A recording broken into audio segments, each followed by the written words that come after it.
নমস্কার বন্ধুরা, সোমা কিচেনে আপনাদের সবাইকে স্বাগত। আজকে আবারও একটা নতুন রেসিপি নিয়ে আপনাদের সামনে চলে এসেছি। তো রেসিপিটা স্কিপ না করে প্রথম থেকে শেষ পর্যন্ত দেখার অনুরোধ রইল। আর যদি ভালো লাগে তাহলে অবশ্যই লাইক, শেয়ার, কমেন্ট এবং সাবস্ক্রাইব করে আমার পাশে থাকবেন। তবে চলুন বেশি কথা না বাড়িয়ে রেসিপিটা দেখে নেওয়া যাক। আমি আজকে আপনাদের বানিয়ে দেখাবো খাস্তা গজা। তো খাস্তা গজার জন্য আমি এখানে 1 কাপ ময়দা নিয়েছি আর এখানে হাফ কাপ আছে, মোট আমি 1.5 কাপ মতন ময়দা নিয়েছি।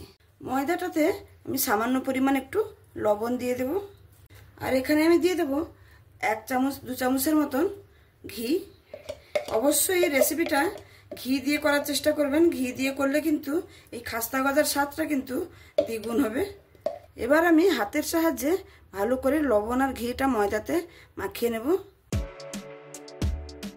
আমি যে আজকে খাস্তা গজার রেসিপিটা বানিয়ে দেখাচ্ছি, কত কম সময়ের মধ্যে আর কত কম খরচায় বাড়িতেই বানিয়ে নেওয়া যায়।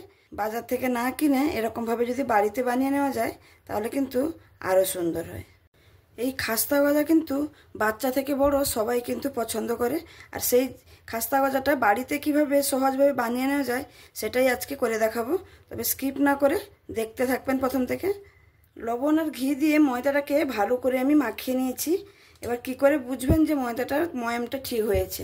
এরকমভাবে কিছু ময়দা নিয়ে হাতে এরকম মুঠো করে দেখুন, একটা ডালা বেঁধে যাচ্ছে, তখন বুঝতে পারবেন যে ময়ামটা আমার ঠিক হয়েছে। তো মাখানো হয়ে গেছে। এবার অল্প অল্প জল দিয়ে ময়দাটাকে আমি মেখে নেব। একসঙ্গে কিন্তু বেশি জল দিতে যাবেন না, তাহলে কিন্তু পাতলা হয়ে যাবে ময়দাটা।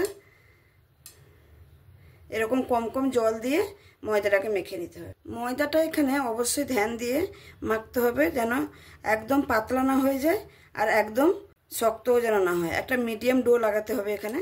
ময়দাটা আমি এখানে মেখে নিয়েছি দেখুন, একদমই কিন্তু শক্তও না আর একদমই কিন্তু নরমও না। এইভাবে ময়দাটা কিন্তু মেখে নিতে হবে। ময়দা মাখার কাছে কিন্তু খাস্তা গজাটা কত সুন্দর হবে এখানেই বোঝা যাবে। ময়দাটাকে যত সুন্দরভাবে মাখাবেন ততটা সুন্দর কিন্তু খাস্তা গজাটা হবে। দেখুন এখানে আমি ময়দাটা ভালো করে মেখে নিয়েছি। এবার আমি একটা ঢাকা দিয়ে আধা ঘন্টার মতন রেস্টে রেখে দেব। ময়দাটা যতক্ষণ রেস্টে আছে আমি এখানে চিনি শিরাটা বানিয়ে নেব। এখানে দেখুন আমি ময়দা যে কাপে মেপে নিয়েছি, মেজারিং কাপে, সেই কাপেরই 1 কাপ আমি এখানে চিনি নিয়েছি। আর এখানে হাফ কাপ মতন জল দিয়ে দেব।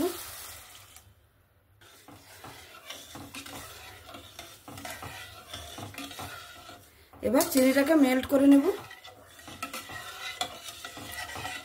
এখানে কোনো কিন্তু 1 তার 2 তারের ব্যাপার না, এখানে জাস্ট চিনিটা গলে যাবে আর একটা চটচটে ভাব আসবে, তাহলে বুঝে নিতে হবে যে আমার চিনির শিরাটা কিন্তু রেডি হয়ে গেছে।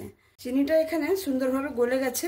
আমি এখানে 3টা এলাচ ফাটিয়ে দিয়ে দেবো, যাতে চিনির শিরাটাতে একটা সুন্দর একটা গন্ধ থাকে। এখানে চিনিটা গলে গিয়ে এরকম ফুট চলে আসছে দেখুন। এবার এখানে কিন্তু শিরাটাকে চেক করে নিতে হবে, এরকম হাত দিয়ে এরকম দেখে নিতে হবে যে চটচট করছে কিনা। এখানে একটু চিটচিট ভাব চলে এলেই কিন্তু শিরাটা আমার রেডি হয়ে যাবে। দেখতে পাচ্ছেন যে চিনি শিরাটা কীরকম ভাবে রেডি হয়েছে। আমি এবার গ্যাসের ফ্লেমটাকে বন্ধ করে দেব। গ্যাসের ফ্লেমটা আমি বন্ধ করে দিলাম। এবার আমি চিনি শিরাটা এখানে রেখে দেব ঠান্ডা হওয়ার জন্য। চিনি শিরা তো রেডি হয়ে গেল। এবার আমি চলে এসেছি ময়দার কাছে। ময়দাটাকে আরও একবার একটু ঠেসে নেব। ময়দাটাকে ভালোভাবে ঠেসে নিয়েছি। এবার হাতের সাহায্যে এরকম একটু গোল করে নেব।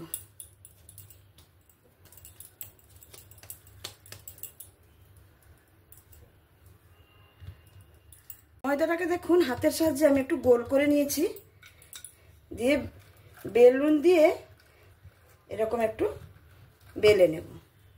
এখানে কিন্তু কোনো ময়দা বা আপনারা তাহলে একটু ঘি ব্যবহার করতে পারেন, কিন্তু ময়দা ব্যবহার করা যাবে না। দেখুন এরকম মোটা করে কিন্তু আমি ময়দাটাকে বেলে নিয়েছি। এবার একটা ছুরি নিয়েছি, ছুরির সাহায্যে মাঝ বরাবর এরকম কেটে নেব। আবার এ সাইড দিয়ে এরকমভাবে একটু কেটে নেব, দিয়ে একটার উপরে একটা এরকম বসিয়ে দেব।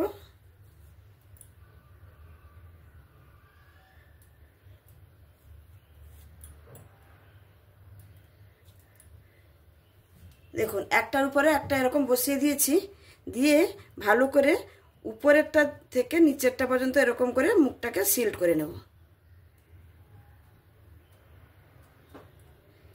এরকম করলে কি হবে, খাস্তা গজার যে একটা লেয়ার থাকে সেই লেয়ারটা তৈরি হয়ে যাবে। দেখুন হাতের সাহায্যে আবার একটু গোল করে নিলাম।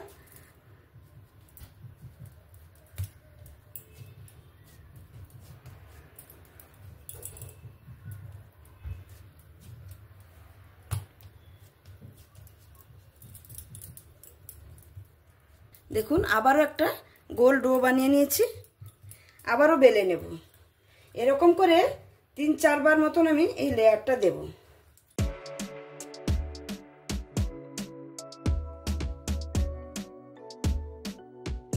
দেখুন আবারও আমি সেরকমভাবে বেলে নিয়েছি, আর থিকনেসটা দেখুন এরকমই রেখেছি।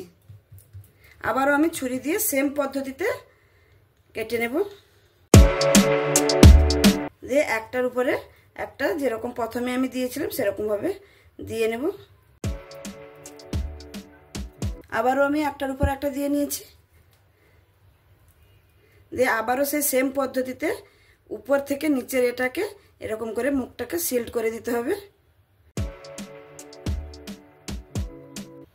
দেখুন আবারও সিল্ড করে নিয়েছি, দিয়ে হাতের সাহায্যে একটু গোল করে নেব।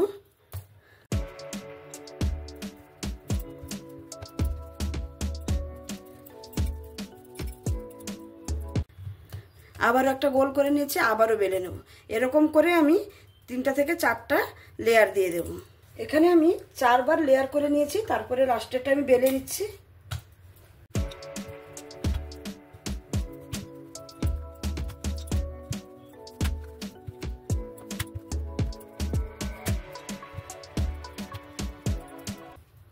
এখানে আমি বেলে নিয়েছি, চারদিক সমান করে বেলে নিয়েছি, আর থিকনেসটা এরকমই রেখেছি।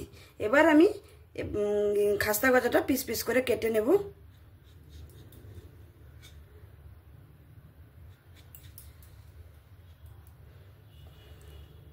আমি এখানে 3টা সাইজ করে কেটে নিয়েছি। এবারে এই পাশ দিয়ে যে যেরকম সাইজ করতে চান সেরকম ভাবে কিন্তু কেটে নিতে হবে। এটা কিন্তু ভাজার সময় ফুলে দ্বিগুণ বড় হয়ে যাবে।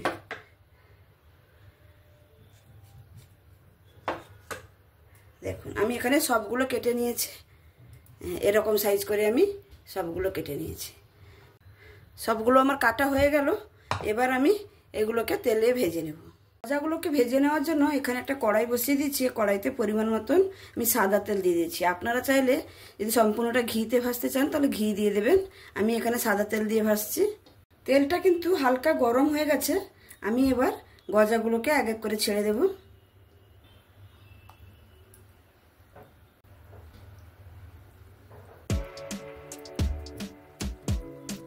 এখানে আমার যতগুলো ধরেছে ততগুলোই কিন্তু দিয়েছি। বেশি দেওয়ার দরকার নেই। বেশি দিলে কিন্তু একে অপরের সাথে লেগে যেতে পারে, সেই জন্য আমি যতটা ধরেছে ততটা দিয়েছি। আর এখানে আমি কিন্তু একটু টাচ করব না, এটা কিন্তু গরম হয়ে ধীরে ধীরে তেলের উপরে ভেসে আসবে, তখন কিন্তু আমি উল্টাবো। এটা কিন্তু যদি আপনারা বেশি গরম তেলে দিয়ে দেন তাহলে ভেতর থেকে কাঁচা থেকে যাবে আর উপর থেকে কিন্তু লাল হয়ে যাবে। এই জন্য সবসময় যেন কম গরম তেলে এটাকে ভাজতে হবে। গজাগুলো এখানে দেখুন ফুলে তেলের উপরে কীরকম ভেসে চলে এসছে। এবার আমি এগুলোকে একটু একটু করে উল্টে দেব।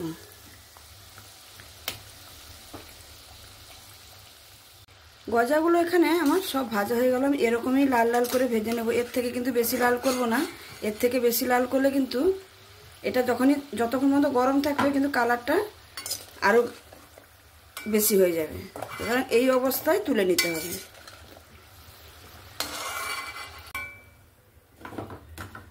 আর বাদ বাকি যেগুলো আছে সেগুলোও ভেজে নেব।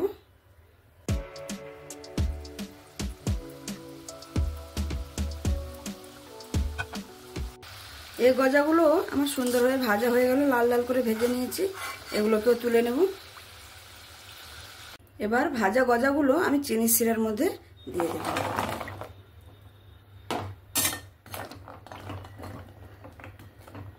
ভালো করে একটু ডুবিয়ে ডুবিয়ে দেব। এটা চিনির শিরার মধ্যে আমি 5 থেকে 7 মিনিটের মতন একটু ঢেকে রেখে দেব। তাহলে বন্ধুরা দেখতেই পেলেন আমার এই খাস্তা গজার রেসিপিটা বাড়িতে কত সহজভাবে বানিয়ে নেওয়া যায়। আমি মিষ্টির রস থেকে 5-7 মিনিটের মতো রেখে তুলে নিয়েছিলাম। দেখুন এর ভেতরে কত সুন্দরভাবে লেয়ার তৈরি হয়েছে আর কীরকমভাবে রসটা ঢুকেছে। এরকমভাবে বাড়িতে খাস্তা গজা বানিয়ে নিলে আর কিন্তু দোকান থেকে কিনে খাওয়া লাগবে না। তাহলে আমার এই রেসিপিটা যদি আপনাদের কাছে খুবই একটা ভালো রেসিপি হয়ে থাকে তাহলে অবশ্যই লাইক, শেয়ার, কমেন্ট এবং সাবস্ক্রাইব করে আমার পাশে থাকবেন। আর যে সকল বন্ধুরা অলরেডি আমার সাবস্ক্রাইব করে আমার পাশে আছেন তাদেরকে অসংখ্য ধন্যবাদ। আর যারা এখনও আমার নতুন বন্ধু সাবস্ক্রাইব করছেন না, প্লিজ সাবস্ক্রাইব করে আমার পাশে থাকুন। আমি আরও নতুন নতুন রেসিপি আপনাদের উপহার দিতে পারবো। তাহলে আমি আজকে এখানেই শেষ করছি। আবার দেখা হবে অন্য কোনো দিন অন্য কোনো রেসিপির সঙ্গে। সবাই ভালো থাকবেন, সুস্থ থাকবেন, সাবধানে থাকবেন। ধন্যবাদ।